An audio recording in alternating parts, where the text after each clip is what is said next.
something triggers a pyroclastic flow about 10 times bigger than all that came before. Within moments, it overwhelms the valley.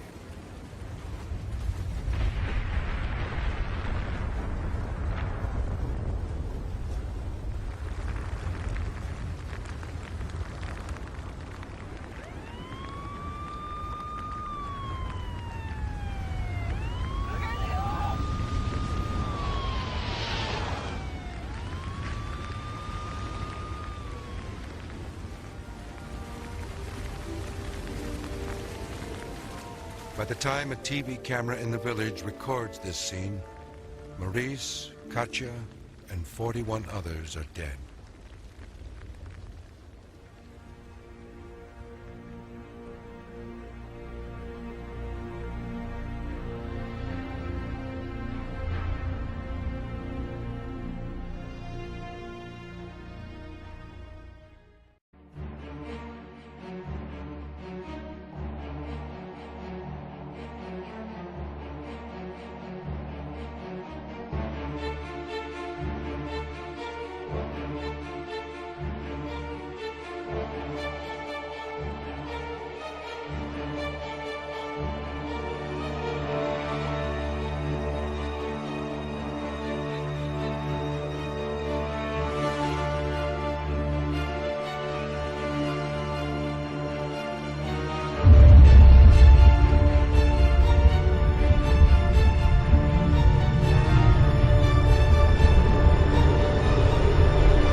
In 79 AD, this volcano exploded.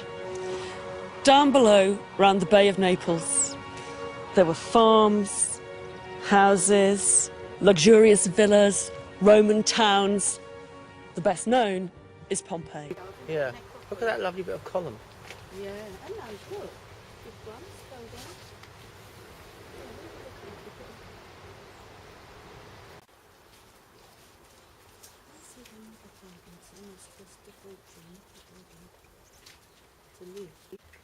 Street, like no cars, you know, all the shops all running out after you.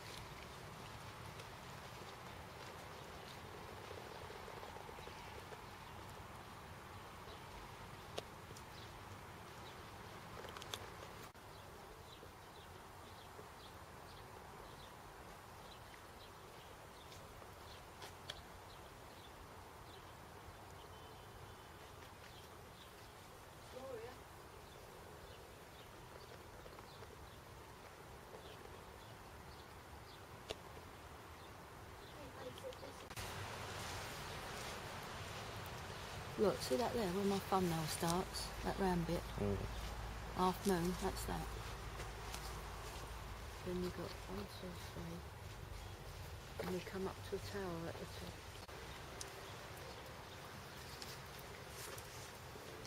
Staying up, hospital. Hospice. Villa. Where are we? In one ancient cemetery outside Pompeii is a tomb that paints a much more complex picture of slavery. What you've got here is a tomb to hold the ashes of 3 people. And they tell you who they are. There's a man called Publius Vesuvius, who is an ex-slave. He tells you he's an ex-slave. There's a woman called Vesonia, who had actually owned him and then freed him. And my guess is they probably then got married. And he's also putting it up for the guy on the right, a friend of his.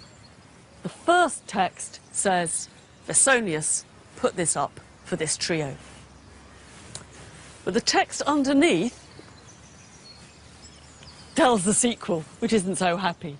Stop and read this, he says. Because that guy on the right, who I thought was my friend, turned out to be false.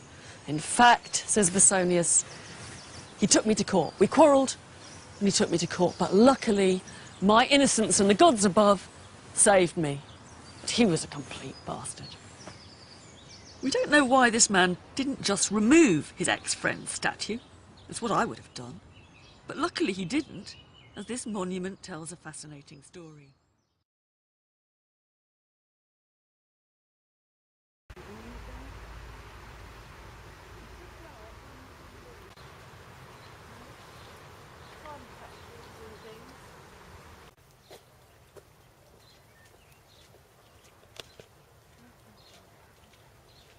Right, so we've walked up that bit there. We've come round it, and we are. You're looking at number 56. If you hang on a minute, I'll tell you what that is. It's Auto di Fugas.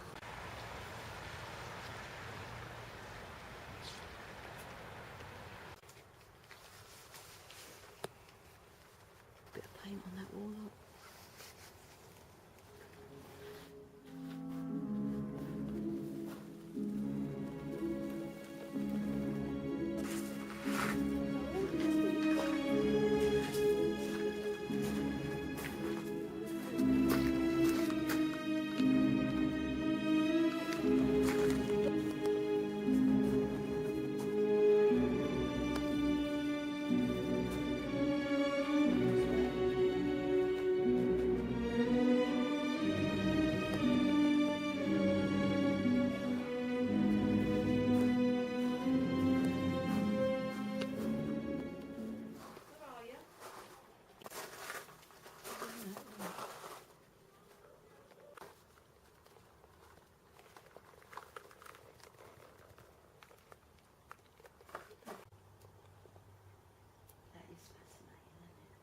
You might see another lot like that.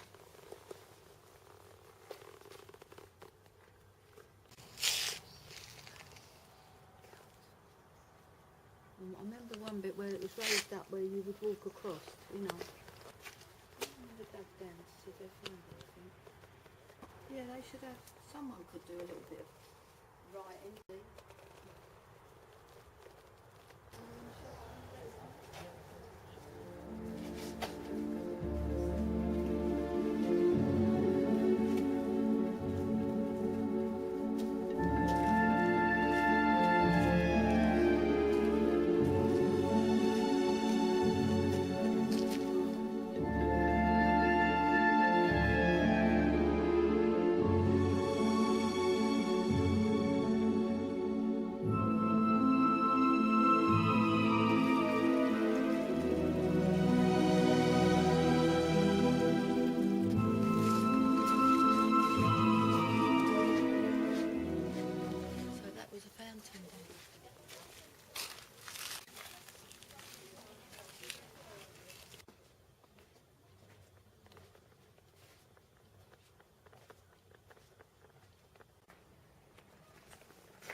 It was a town where ordinary people lived cheek by jowl with the hedonistic rich. It had all the essentials of a Roman town, with a forum at one end and at the other an amphitheatre and training ground for gladiators, a market, temples, baths, even a brothel, perhaps 12,000 people packed into less than a square mile.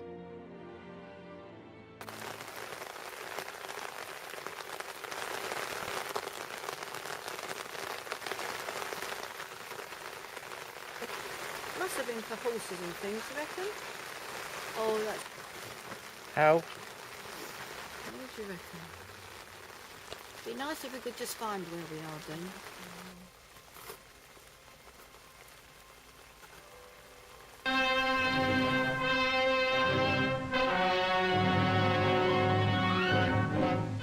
Your commentator is Robert Stevenson.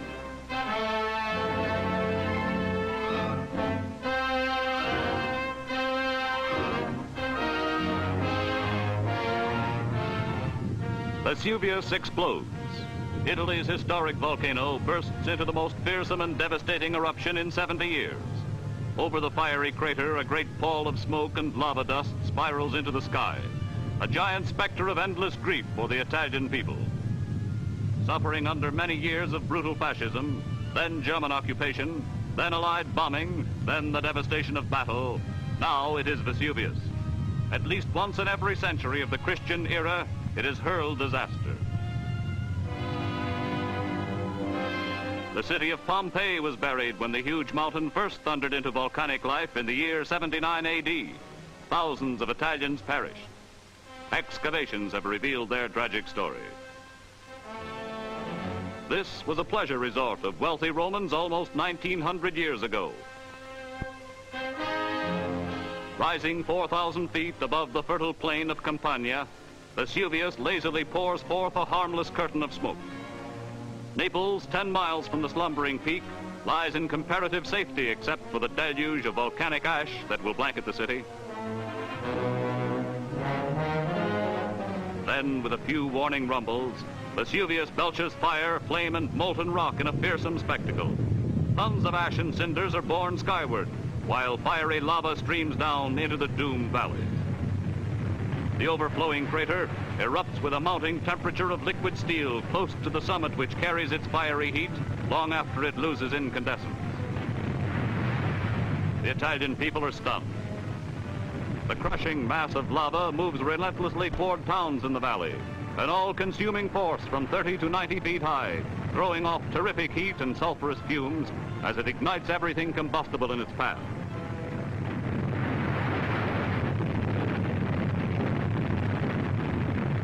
Venturesome youngsters linger too long in the danger zone and have to run for it. The wall of lava sweeps on. Frightened Italians try barricades of brush, hoping to check the cooling edge of the flood until it may solidify and build up a dam. But man's weak efforts against this monstrous force are hopeless.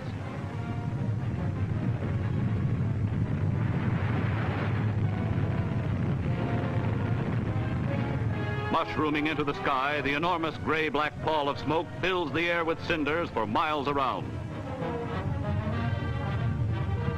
From fiery regions far deeper in the earth than any mine ever dug by man, the hot lava is a reminder that the earth was once just such a molten mass, gradually cooling until it formed an outer shell.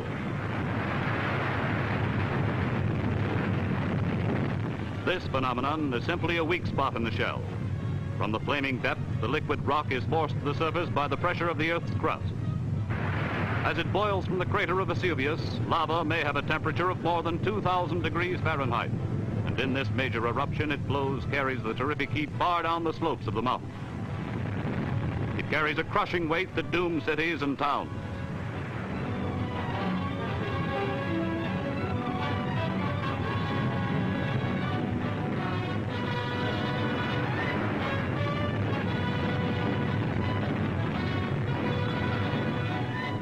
Salerno, 17 miles away, is buried in lava dust 3 feet in depth. An army bulldozer helps to clear streets, and soldiers, aided by the people, labor to enable military traffic to move. A costly disaster is soon apparent. The people of San Sebastiano are warned to leave their homes as the moving wall of molten rock grinds to the very edge of the city. There is time only to save a few pitiful possessions. The burning mass is already threatening to engulf them as it comes on at 3 feet a minute, and nothing stops the flow.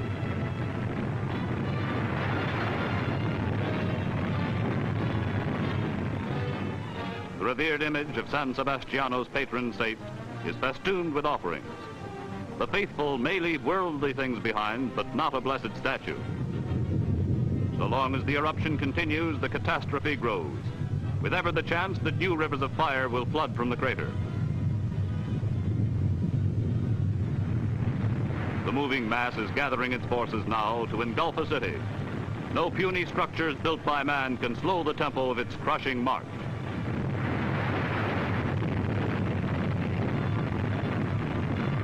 Already, smoke and dust from crashing walls are seen, as fire spread with the flow of the lava tide into the heart of the city itself.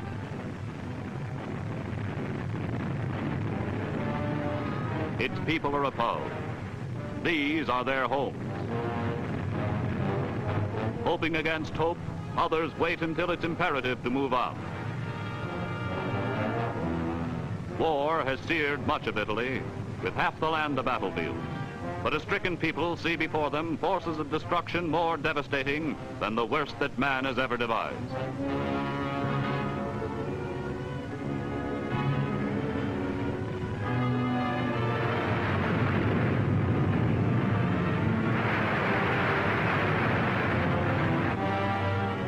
More people are ordered to evacuate. The eruption continues, swelling the lava flow, and all throughout the second day, dense clouds of stifling black smoke dust billow upward, heavily laden with hot cinders. People in another doomed town are warned to get out. The molten rock sears everything it touches. Now the destruction spreads to Massa di Soma. It vies with war for diabolical supremacy.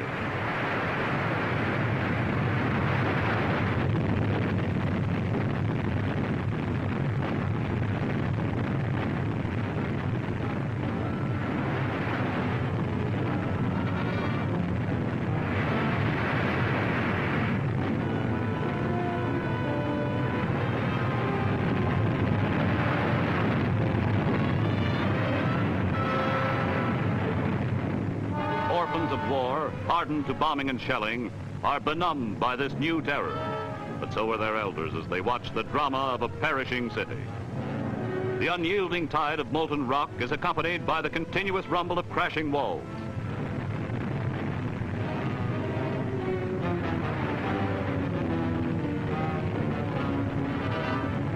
Faces reflect the tragic scene.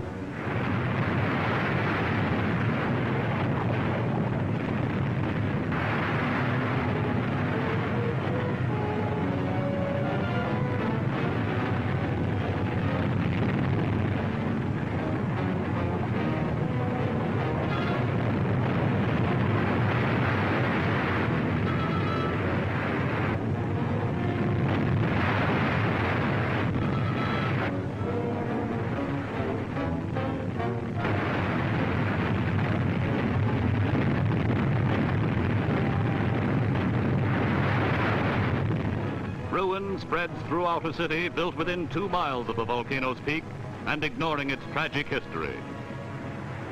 They move to safe havens, but they'll come back. Each generation seems to forget this horror, though once in every century the cycle of the volcano's activity seems certain to reach a period of unpredictable danger.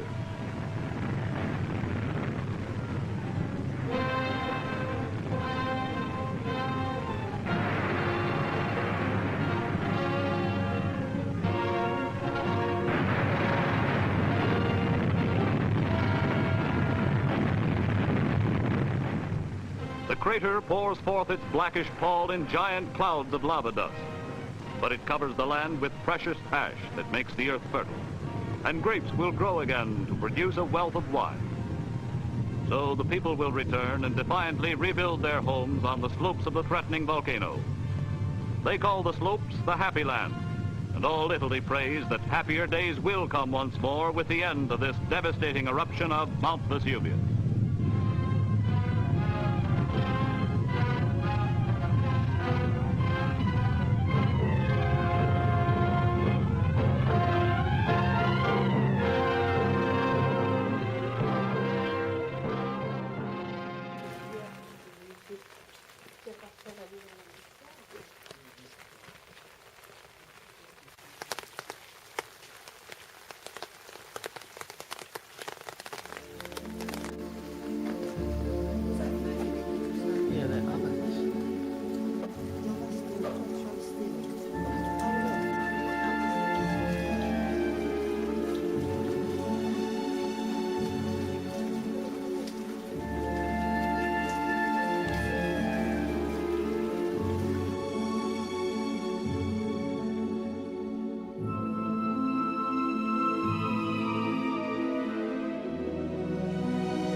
the ovens Lucky again. for a steak.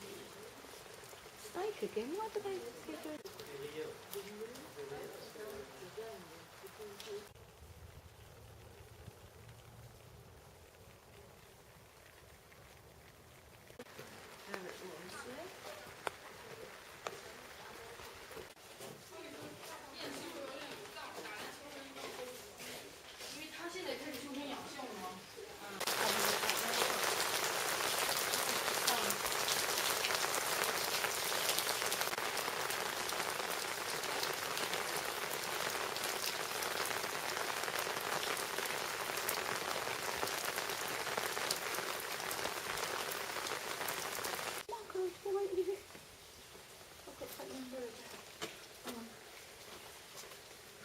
Oh my God. Oh, look at the dog. Look. The dog on the lead. And it was all light, 20 foot down. And they've had it in. Sometimes you're better off looking from the back. Look at that picture there. What's there?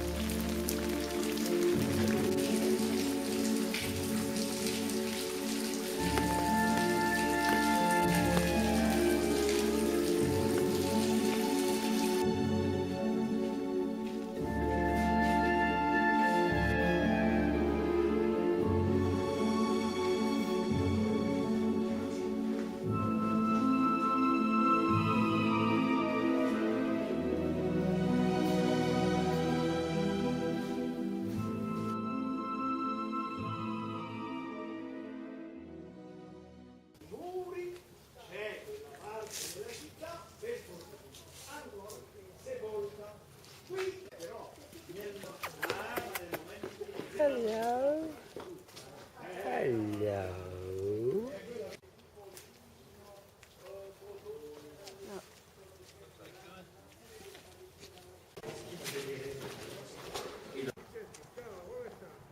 I bet he's one. Yeah, he is.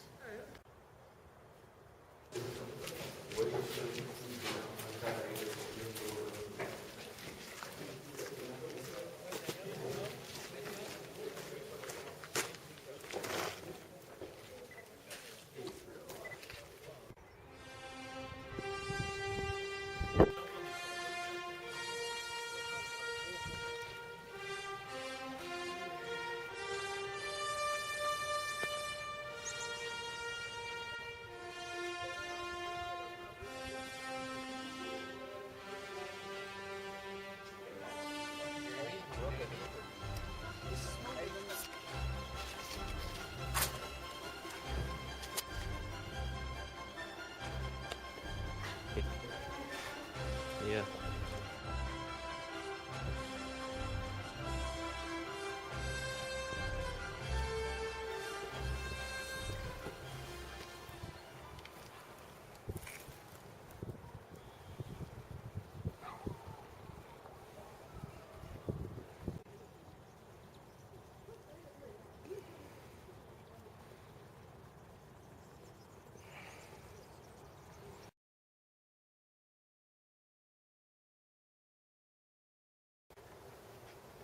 On these cauldrons, it tells you, or did it tell you on that one?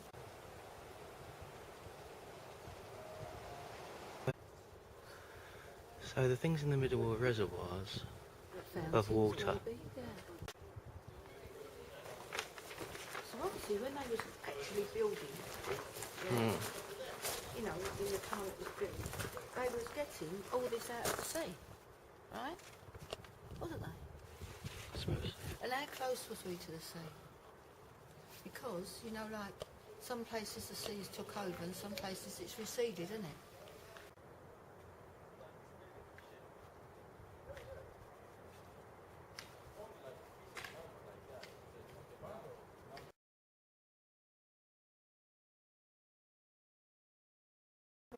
See, number.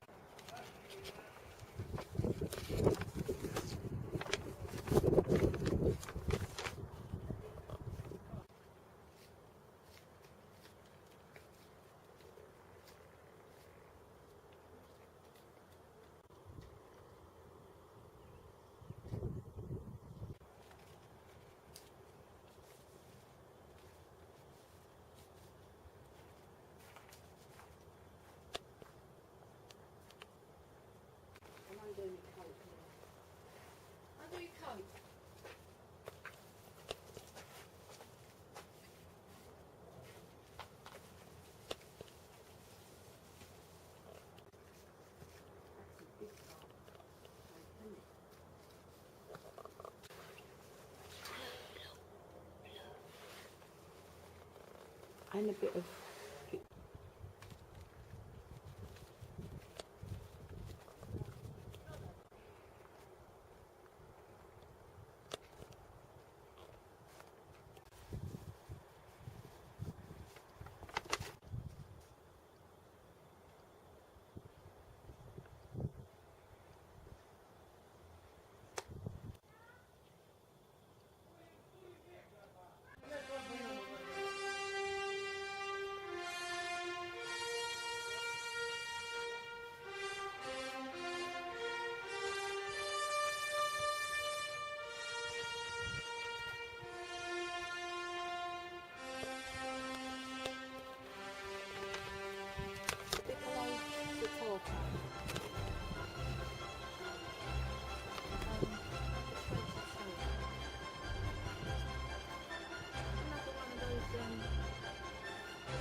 I didn't see that.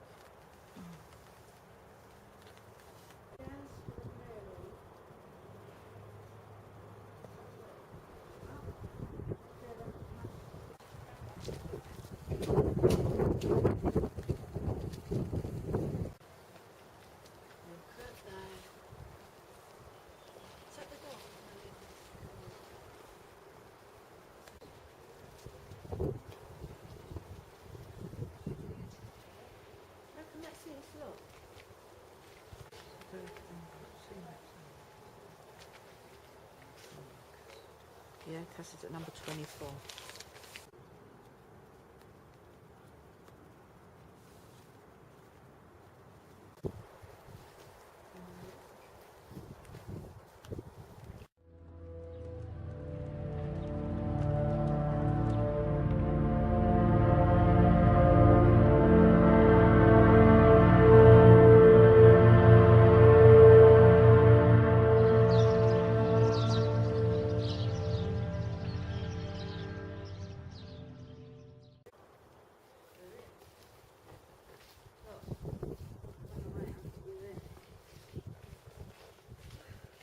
About thousands of years ago, and there was dinosaurs, but there wasn't dinosaurs then. There were still birdies. See what I mean? Well, birds are the oldest living relative. Jack, Dinosaurs.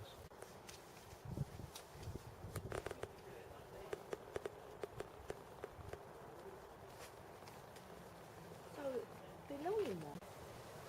It's a battle, Dean. Look, horse is laying down. Yeah, it's a battle.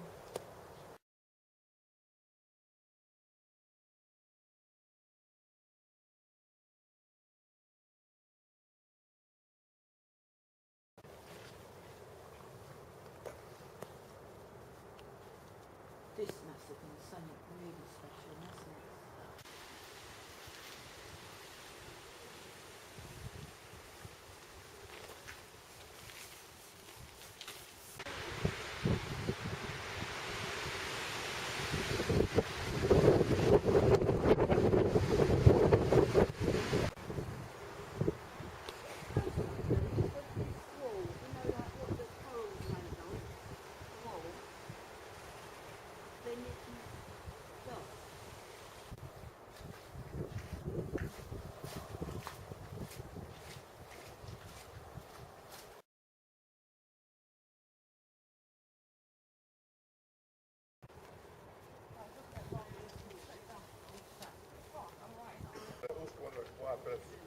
Uskon 7-9, niin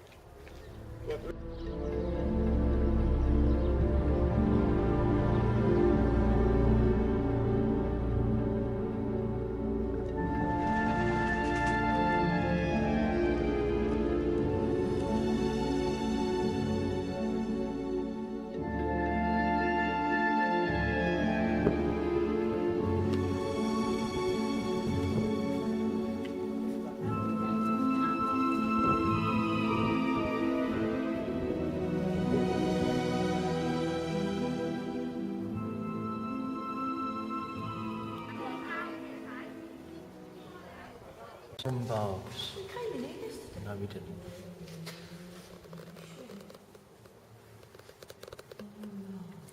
Did you look at it in here?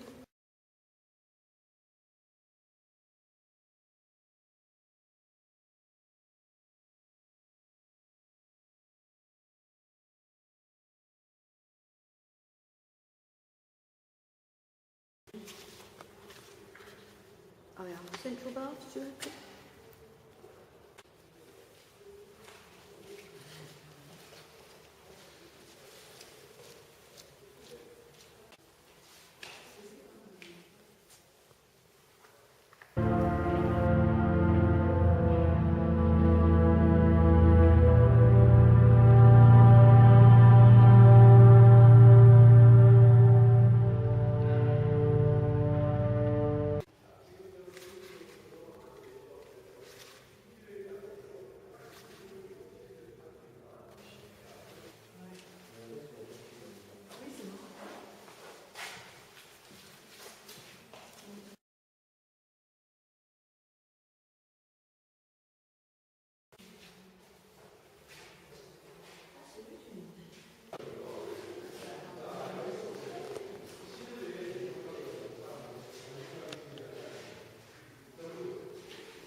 The men's and women's sections, according to the sequence: dressing room, cold bathing room, warm room. As to the Augustine system, 2 stacked limestone benches.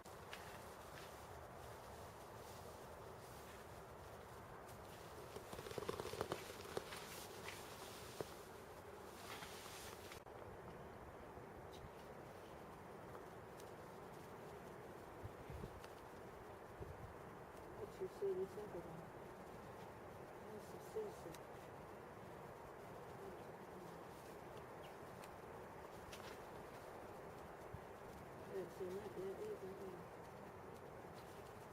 Next door is the big fountain. Yeah, big fountain.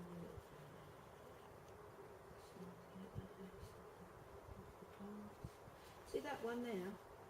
That one's the house of the surgeon dean, and they found gynecological. Yeah. This is one of the most sumptuous and largest houses from the latter period of Pompeii.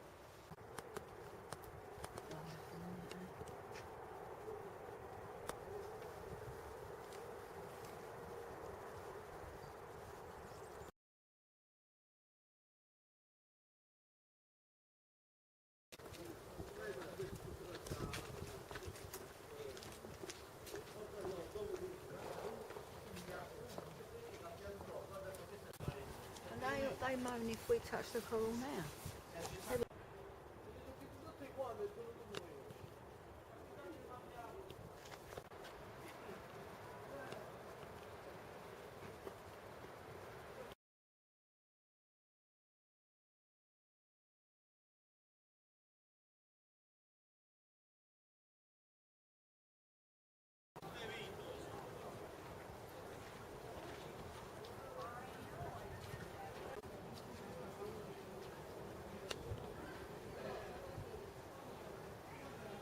Staircase. It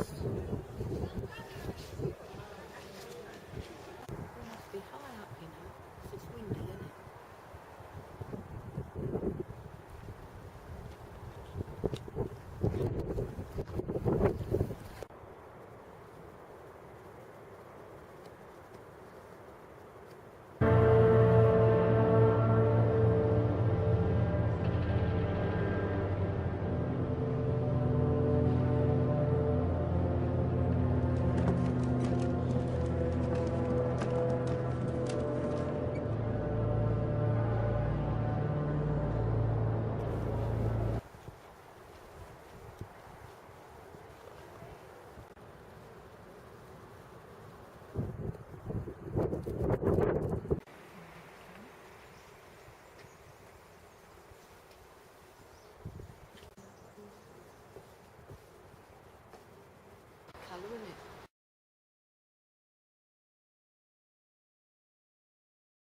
Yeah. With all the big. Yeah, things.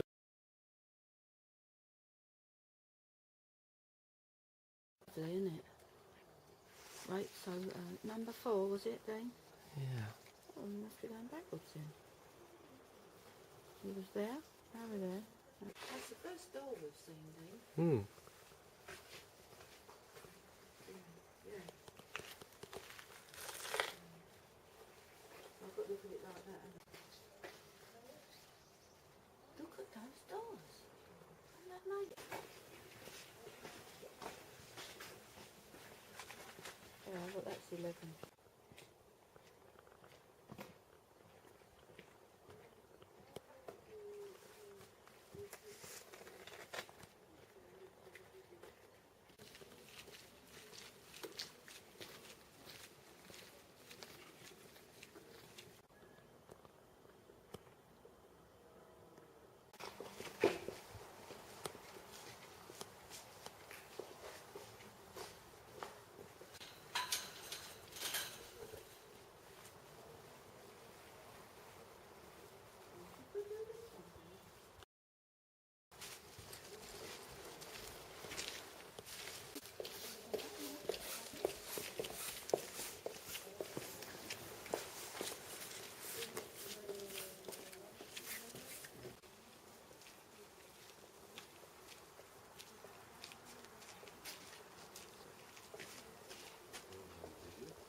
But no, we're on the wrong side. Free's got to be this side.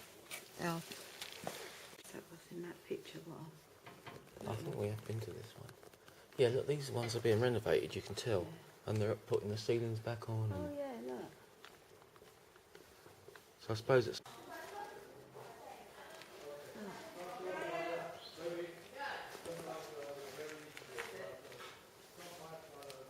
It's good to read that little red book after because it actually tells you what they are. What did you say there? Looks like a spaceman. That invented the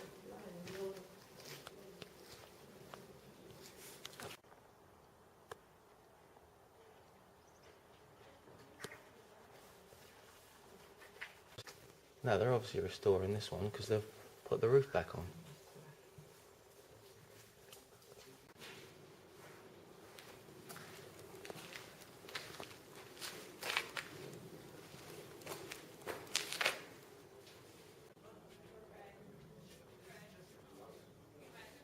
Oh, look, and this one.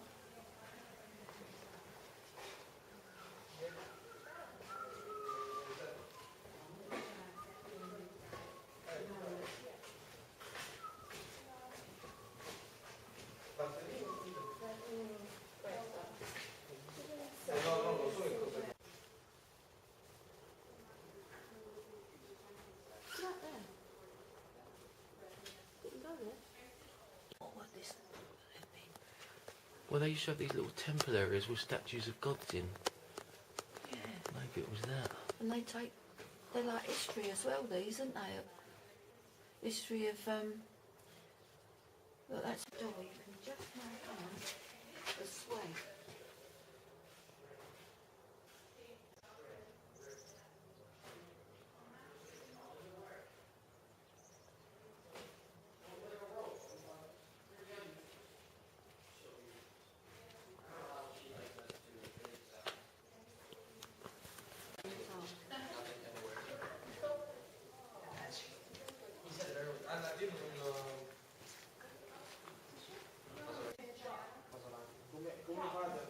He's lying there dead with all this big bag of money.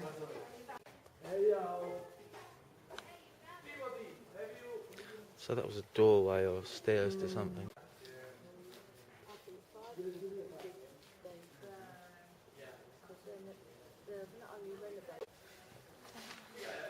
How are they preserved like that? Because they was encased.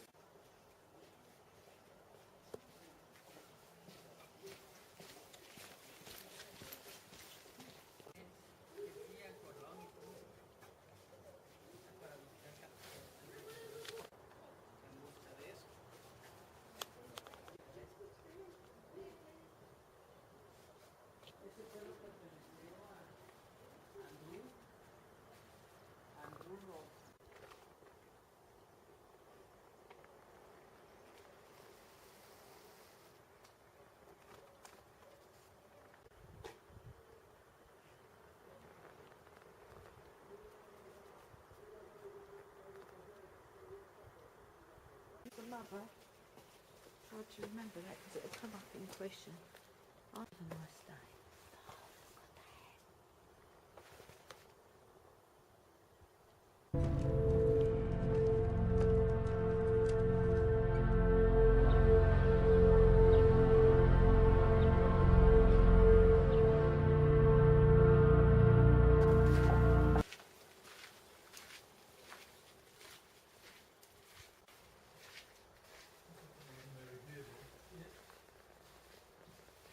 Will you be able to keep all this doing pictures up?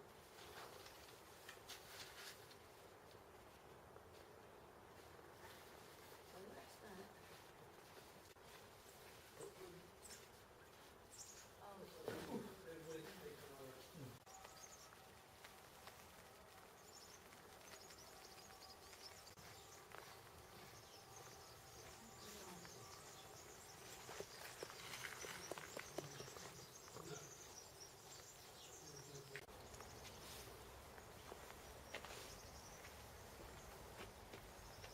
This is special.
I suppose that's the royal box over there, where they are.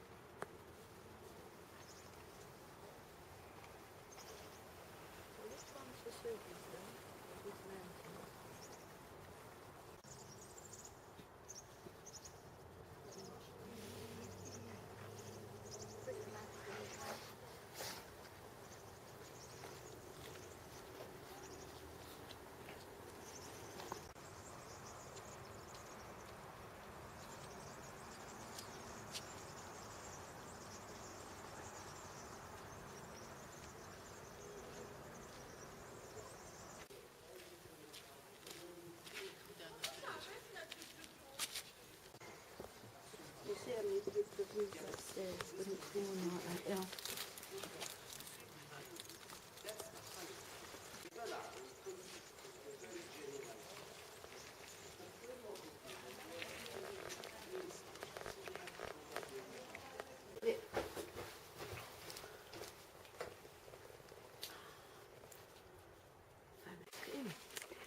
circulars, isn't it, somewhere?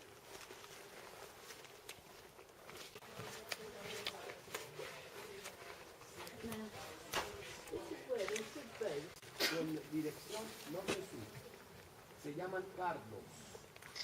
Y otras tres.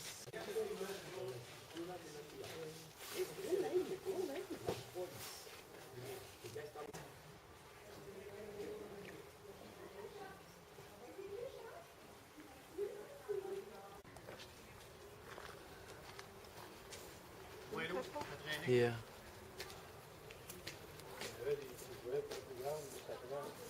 Pardon? No.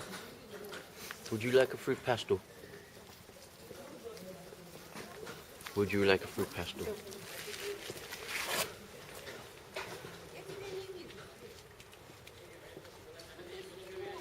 Yeah, still there. Do you reckon, or have they done it? And then the like balcony inside, an atrium balcony. Yeah.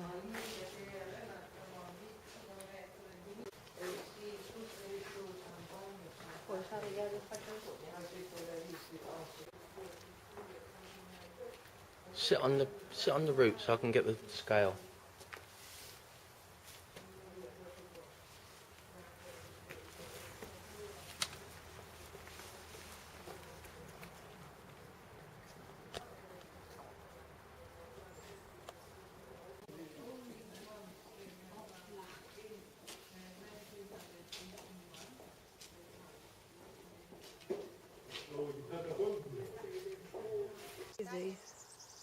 My book has got a reconstruction of this. Yeah? Yeah.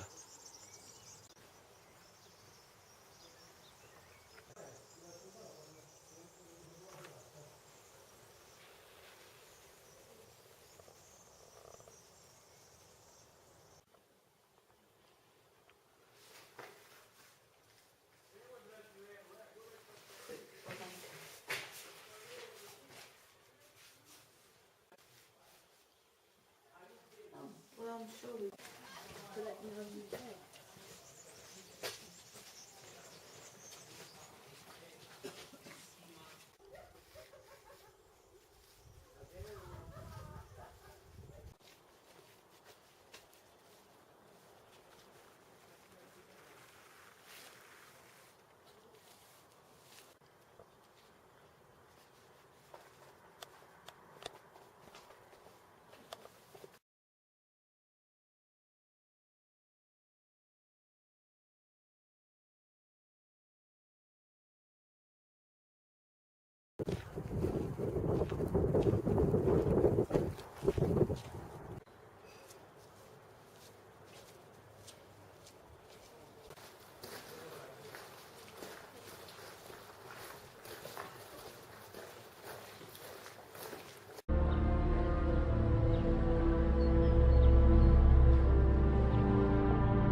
Oh, I just realised all of it. What do you...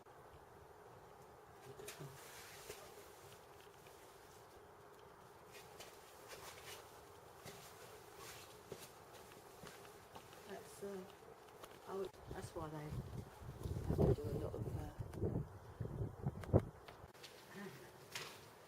Did we come in here yesterday? In that door there? We No. did, didn't we? Yeah. Yeah? What, you could say it could go up any time? Yeah. There's no, you know, warning, is there? Floor.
a baker's.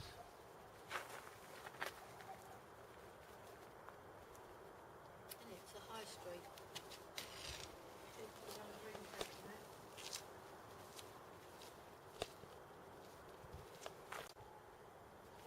Big steps over there. Another street in. So your map's got the two.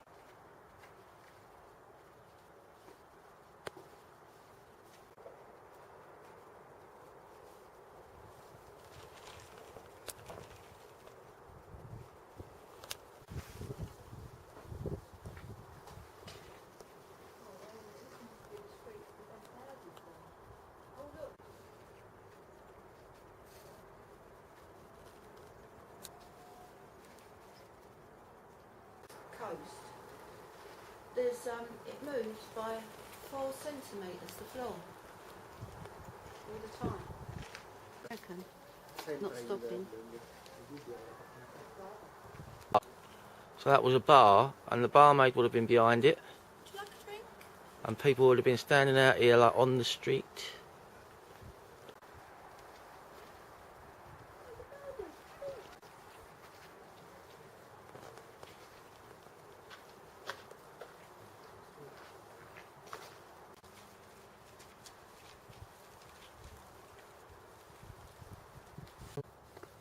We have found some old Roman melted glass.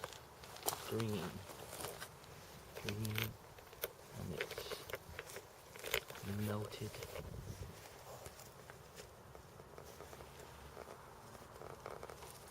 In this little tiny bit here, so I reckon it's an ornament itself. Yeah.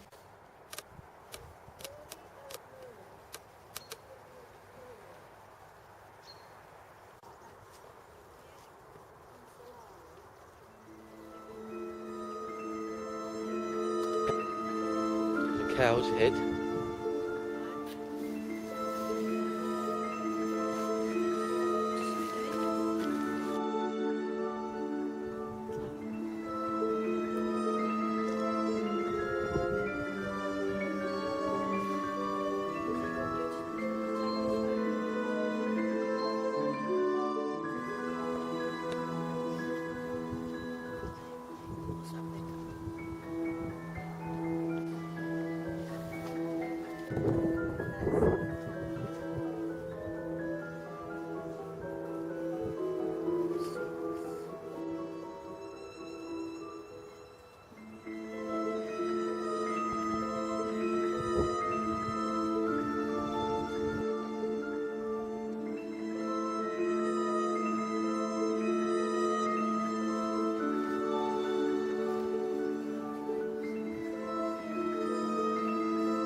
These are all tombs, look.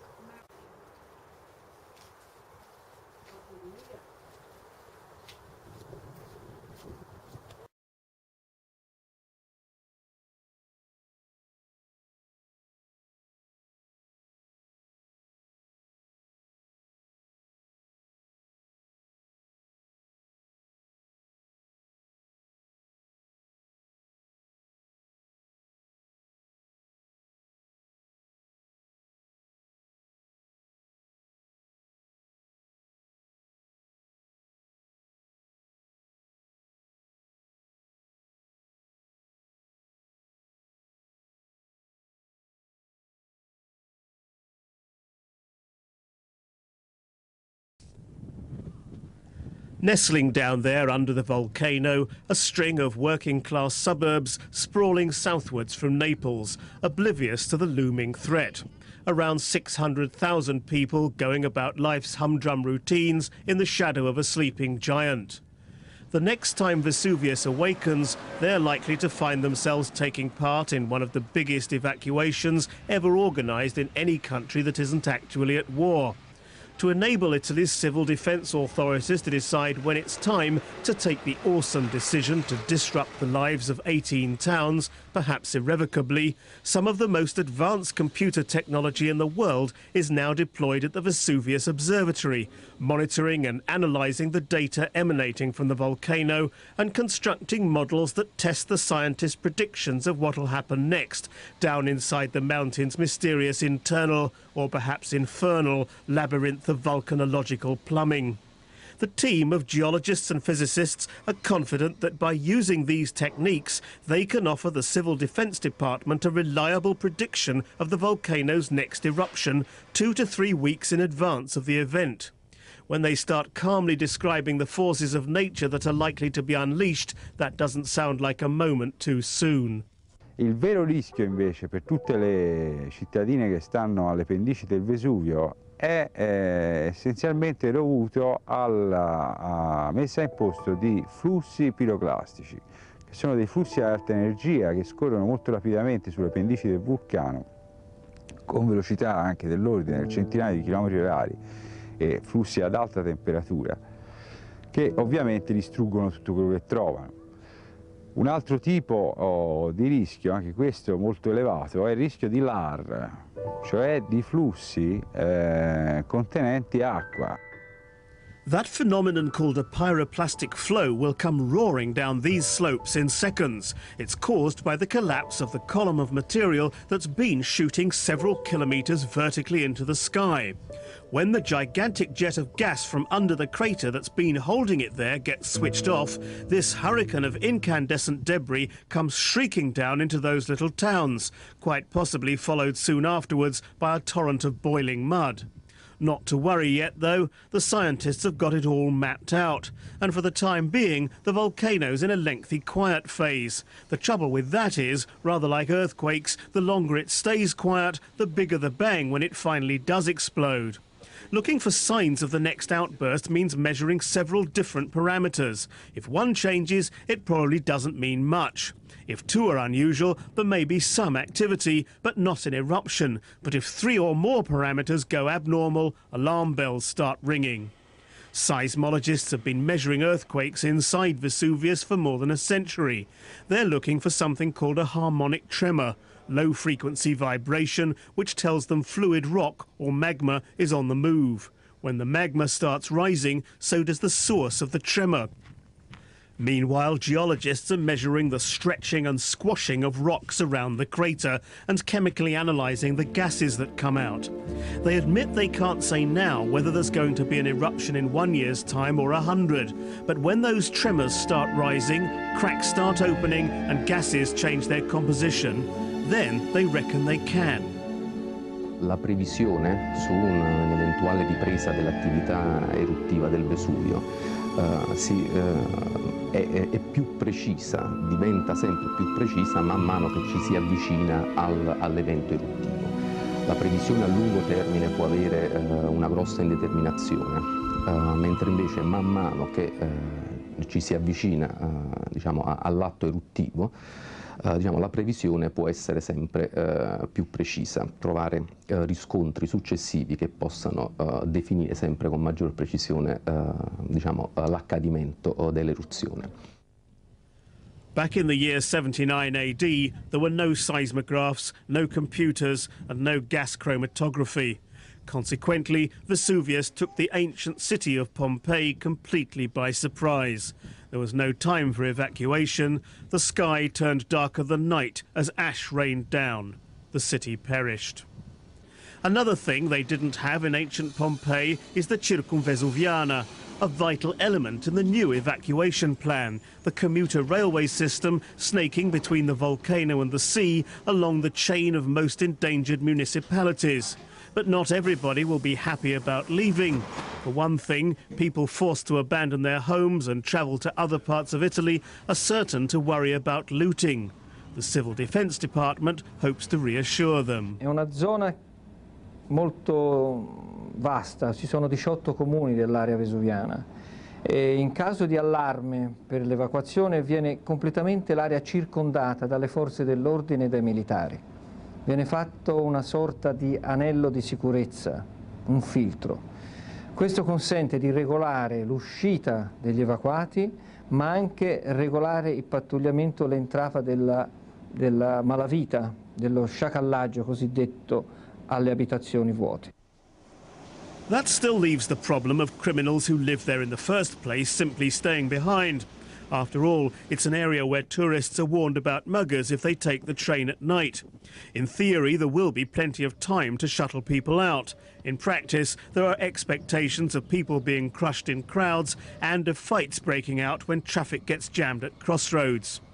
To relieve some of the congestion on land, more than 80 ships will be brought in to evacuate around 45,000 people and 4,000 cars by sea.